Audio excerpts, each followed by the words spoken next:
Hola chicos, vamos a empezar con el tercer punto, el movimiento natural de población, del tema sobre demografía, el tema 8, la población de España, y nos acercamos ya a lo que es el movimiento natural de población, que a lo que se refiere es a la diferencia entre la natalidad y la mortalidad. Después veremos que también se incorporarán los datos de inmigración y emigración. Pero bueno, en principio es eso, la natalidad y la mortalidad. Lo primero que vais a ver en el libro o en los apuntes es que os sale una tasa, de acuerdo, unas tasas, que es la forma que hay para que podamos comparar los datos, básicamente. La tasa bruta de natalidad, se me queda ahí pillado. La tasa bruta de natalidad es el número de nacimientos por 1000 partido la población total. Y el dato nos da un tanto por 1000. Si intentamos comparar, por ejemplo, la natalidad de Madrid con la natalidad de Cártama, obviamente la diferencia poblacional pues, va a ser tan abismal que no podemos comparar los datos. Para hacerlo empleamos las tasas, para comparar la natalidad de España, que es un país medianito, pequeño, con China, por ejemplo. Pues nos pasaría lo mismo. Por eso empleamos las tasas. Y las tasas, obviamente, lo que hacemos también es tener en cuenta una tabla donde podemos, obviamente, saber si estamos hablando de datos bajos, medios o altos, si la tasa de natalidad es alta, etc. Bueno, pues aquí tenéis. No vais a hacer ningún cálculo, ni os lo van a pedir en selectividad. Con lo que, pues bueno, aquí se quedan los datos. Sabed obviamente que una natalidad más baja del 20 por 1000 es una natalidad baja y que más de 30 es alta, que la mortalidad menos de 10 es baja y más de 15 es alta. Con esos datos, más o menos, que es la mitad, la mortalidad de la natalidad, nos vamos a ir guiando.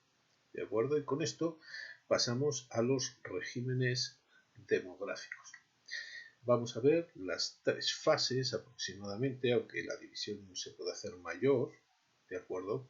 Las tres fases en las que se divide la evolución demográfica española pues son la de el régimen demográfico antiguo, la transición demográfica y el régimen demográfico actual. Entonces, bueno, simplemente para que veáis un poquito, tiene que ver con los datos de natalidad y de mortalidad. Entonces, bueno, tenéis aquí a un lado los apuntes, a este lado el libro, porque vamos a ver alguna gráfica y fotografía y nos vamos a apoyar en él, ¿de acuerdo? Como lo que podéis tener en casa.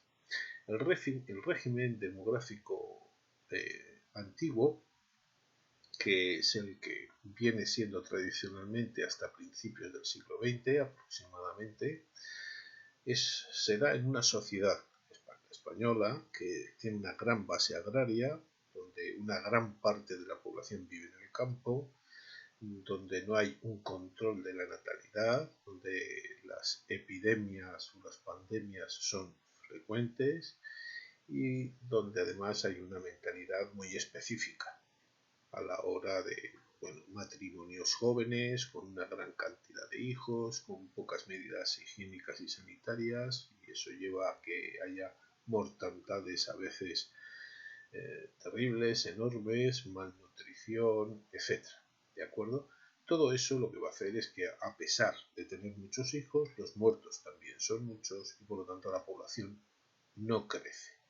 Para que veáis un poco más o menos ese estado de cosas, este es el gráfico a la derecha, que podéis ver aquí. Este es el gráfico de cómo más o menos evoluciona tanto la natalidad, que sería la línea verde que va por encima, como la de la mortalidad. Y estos picos que podéis ver aquí son los momentos de grandes mortandades que han superado obviamente el crecimiento poblacional. Entonces, pues bueno, características, pues predominio de una economía y sociedades agrarias, de acuerdo, lo cual obviamente podemos señalar, lo cual ya te dice que obviamente había que tener muchos hijos para poder cuidar del campo y sacar un rendimiento y para poder obviamente abastecer a la familia, ¿de acuerdo? inexistencia de sistemas eficaces para controlar los nacimientos, la mujer obviamente tenía un papel muy claro y muy específico, el hombre otro, y obviamente había que tener muchos hijos. La natalidad, por lo tanto, era muy alta. La mortalidad, lo mismo. Era alta y oscilante. Causas: bajo nivel de vida, precarias condiciones médicas y sanitarias, y eso implicaba una mala dieta, ¿de acuerdo? O sea, se comía poco y mal, y además de forma irregular.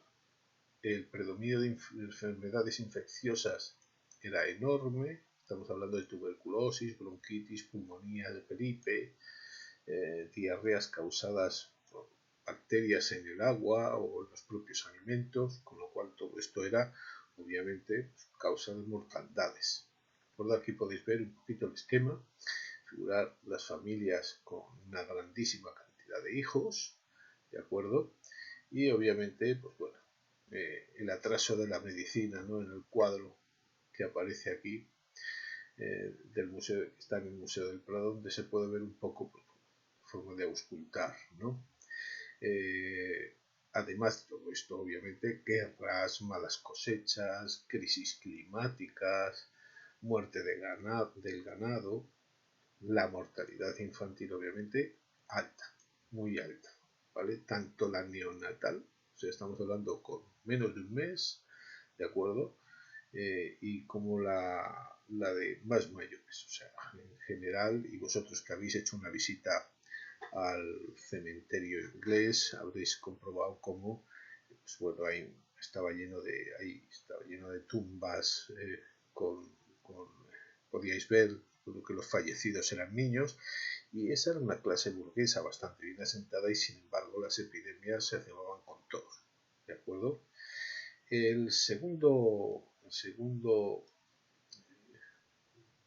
La segunda etapa es la transición demográfica, que llega hasta el 75, ¿de acuerdo? Y aquí, obviamente, esto es un proceso largo que abarca prácticamente un siglo y en el que sí que ha habido cambios, ¿de acuerdo? En este caso, el proceso de la industrialización, la mejora de los niveles de vida, la mejora de la higiene, el impulso del baby boom para recuperar población que se hizo en los 60, todo esto va a hacer que crezca la población, ¿vale? Y que mejore. Y además va a aumentar porque no hay un cambio de mentalidad. Seguimos con una mentalidad en el fondo anterior, por lo tanto seguimos teniendo muchos hijos y por lo tanto ese es el gran crecimiento, ¿de acuerdo? Pero bueno, vamos a ir punto por punto. Lo primero es que el descenso de la tasa bruta de natalidad ha sido lento y un largo proceso, que es a lo que nos estábamos refiriendo ahora, ¿de acuerdo? Entonces estamos hablando del 34 por 1000, ¿de acuerdo? Estamos hablando de una natalidad propia de un país subdesarrollado, ¿de acuerdo? Pero bueno, todo esto que va a llevar a la emigración, toda esta gente que va a nacer en exceso en un país que no los puede acoger ni dar empleo, va a obligar a salir al extranjero, ¿de acuerdo?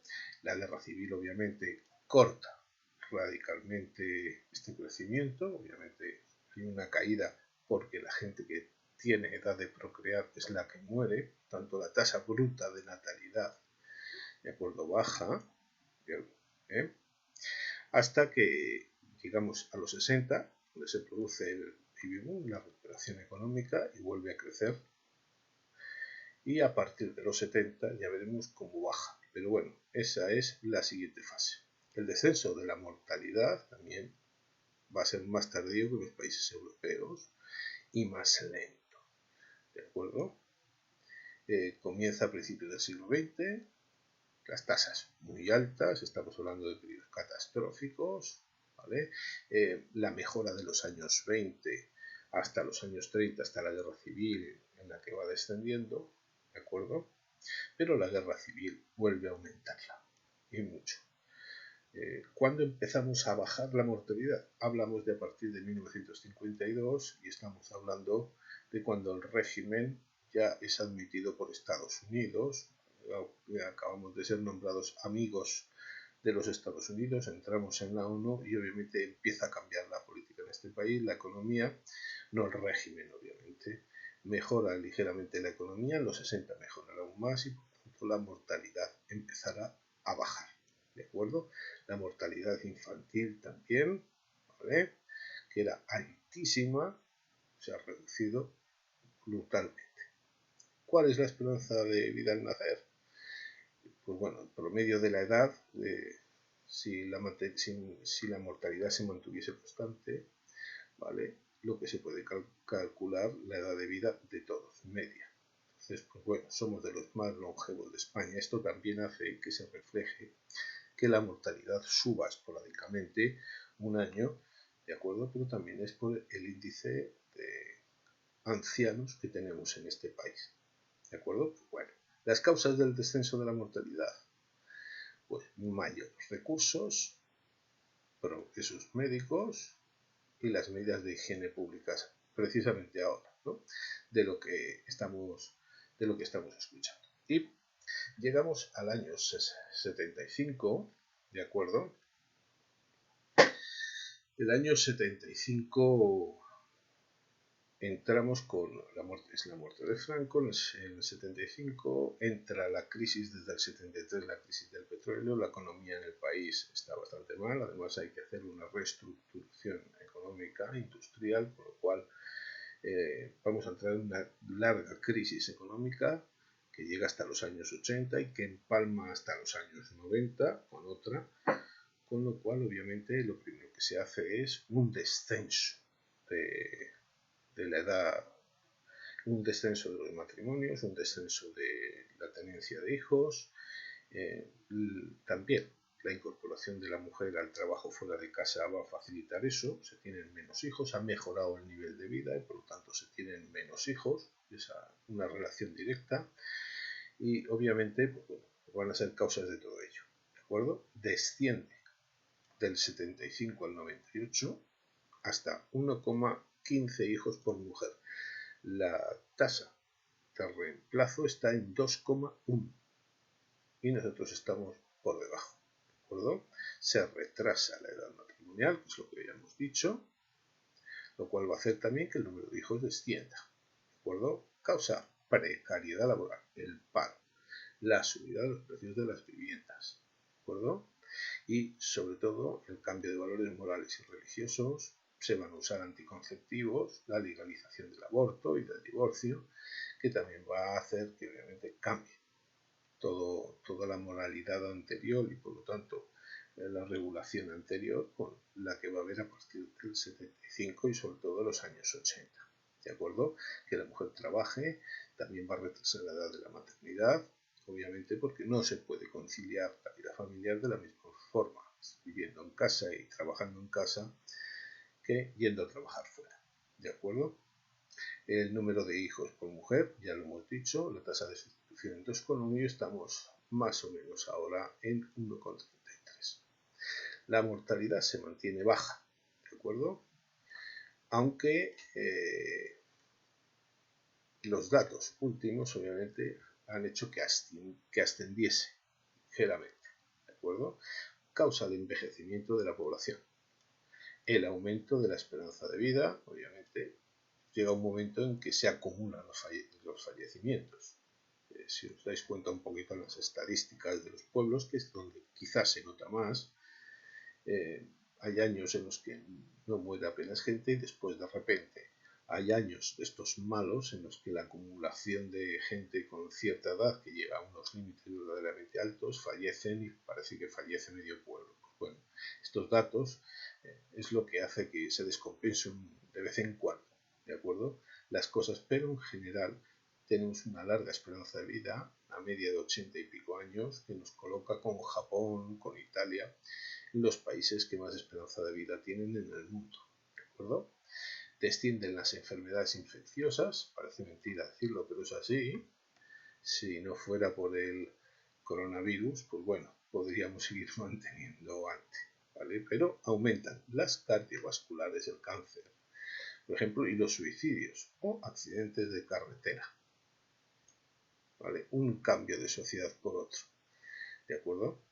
En el 80-81 crece ligeramente esa mortalidad por el envejecimiento de la población, cosa que sigue hasta hoy en día, y bueno, los datos los tenemos en 9,6 en el 2016, ¿de acuerdo? La mortalidad infantil muy bajita, en 2,6 por 1000. La esperanza de vida ha aumentado. Progresos médicos, diferencias por sexos y grupos de edad, obviamente, y regionales, porque no se dan los mismos datos en todas las zonas. La mortalidad es mayor en los hombres que entre las mujeres, que tienen mayor esperanza de vida. No al nacer, curiosamente, pero sí a medida que tienen más edad viven más las mujeres.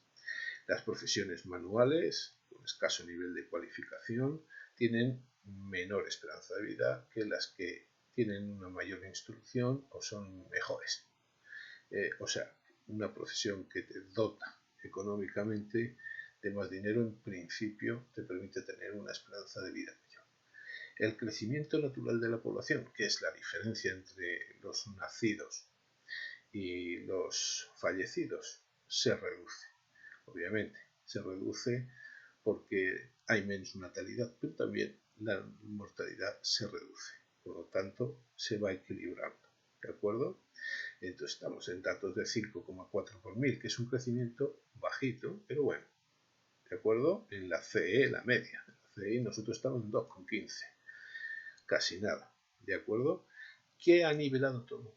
Pues la llegada de inmigración extranjera, afortunadamente, con lo cual se ha ampliado la natalidad y nos permite tener unas tasas más igualadas por los valores de reemplazo.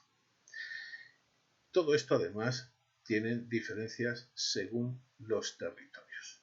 ¿De acuerdo? Entonces tenemos que, por un lado, hay regiones en las que las cifras son muy altas, ¿vale? Y otras en las que obviamente bajan. Y en inicio lo que se pensaba que era como más tradicional nos puede sorprender un poquito, ¿vale? Se van igualando las cifras aunque siga habiendo disparidad. Entonces, pues bueno, Ceuta y Melilla tienen datos de natalidad de un 15 por 1000, Murcia de un 13,14 por 1000, pero Andalucía está en un 11 con algo y Extremadura tiene menos de un 10 por 1000. ¿De acuerdo? Que tenían antiguamente las tasas de natalidad más altas y sin embargo se van quedando en un término medio. ¿De acuerdo? Entonces, pues bueno, ya la tasa bruta de natalidad no depende tanto de los hábitos que tradicionalmente se tenían, ¿de acuerdo? Sino más bien por la llegada de inmigrantes del extranjero que se asientan y empiezan a tener hijos. Entonces, esas comunidades que adoptan a más inmigrantes son las que a su vez van a tener unas tasas brutas de natalidad más altas, mientras que comunidades como Asturias, Cantabria, Castilla y León o Aragón están más envejecidas y obviamente tienen las tasas más bajas también porque la llegada de inmigrantes también es menor, luego tienen una influencia menor y además también porque la población joven de toda esta zona, por ejemplo, Asturias, Cantabria, etcétera, la que hemos comentado, van perdiendo población en favor de otras comunidades, generalmente costeras, que son las que van a absorber, o las capitales de provincia, que son las que van a absorber a esa población joven en edad de procrear. ¿De acuerdo? Entonces, pues bueno, van a quedar áreas con un grado elevadísimo de envejecimiento y que, bueno, ya lo habíamos comentado en clase y lo comentamos ahora, ¿no? El grave problema que tienen las comunidades de interior, Castilla-La Mancha, Castilla y León y las de la cordillera cantábrica con Galicia. En cuanto a la tasa bruta de mortalidad, las diferencias cada vez son menores porque depende del grado de envejecimiento de esa población. Entonces, pues bueno, ya lo que acabamos de comentar, de esas comunidades donde se van los jóvenes y quedan los viejos, ¿no? Que es la que comentábamos hace nada. Entonces, pues bueno, las provincias del sistema ibérico, Castilla y León, Aragón, Lugo, Orense, ¿de acuerdo? Que tiene una grandísima tradición migrante de la población joven hacia las grandes capitales o el sur, por ejemplo. Entonces, y después Canarias, Madrid, Andalucía litoral y Murcia con una natalidad más alta y también una mortalidad, por lo tanto, más baja, ¿de acuerdo? Además, tendríamos que hablar de la jerarquía urbana, ¿de acuerdo?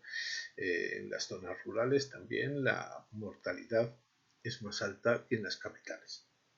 Y bueno, también porque la población está más envejecida, ¿de acuerdo? Las diferencias territoriales según el crecimiento vegetativo, pues bueno, se puede ver como la transición demográfica, hasta el año 75 estamos hablando, se va a hacer en momentos diferentes según las comunidades. Cada una ha seguido su ritmo. De acuerdo, las corrientes migratorias han alterado mucho la estructura por edad. Entonces se han envejecido mucho las zonas que han emitido inmigrantes. Por ejemplo, Andalucía tradicionalmente ha emitido inmigrantes, por ejemplo, Madrid o Cataluña, y por lo tanto, ¿qué gente se va? Se va la gente en edad de trabajar, gente joven, que además está en edad de procrear, y se quedan los viejos. Es lo que comentábamos antes. Entonces, obviamente, ahí va a haber un envejecimiento de las que emiten los emigrantes y un rejuvenecimiento de las que reciben, ¿de acuerdo? Y además, la llegada de inmigrantes tampoco es homogénea, no se reparte por igual en todo el territorio nacional, ¿de acuerdo? Las zonas con un crecimiento vegetativo mayor son las áreas metropolitanas, o sea, las grandes ciudades, y las zonas rurales y las pequeñas ciudades, las cifras son más bajitas. La población envejece, ¿de acuerdo? Desciende la esperanza de vida, desciende la natalidad, la inmigración de las personas jóvenes es muy fuerte, con lo cual obviamente se está produciendo una desaparición de buena parte de la población en el interior, que es la zona que más sufre esto y que además económicamente es menos dinámica y que ya estamos hablando de crecimiento cero o negativo, ¿de acuerdo? Y es la inmigración la que hoy nos mantiene esos territorios, ¿de acuerdo? ¿Cuál es la consecuencia de todo esto? Económicamente, un crecimiento de gastos sanitarios, ¿de acuerdo? El incremento de gastos de servicios sociales, residencias, servicios para la tercera edad, coste de las pensiones, que crece, ¿de acuerdo? Y que paga la población activa. Pero claro, la población activa de esos sitios, en donde además es escasa, pues obviamente estamos hablando de problemas, ¿no?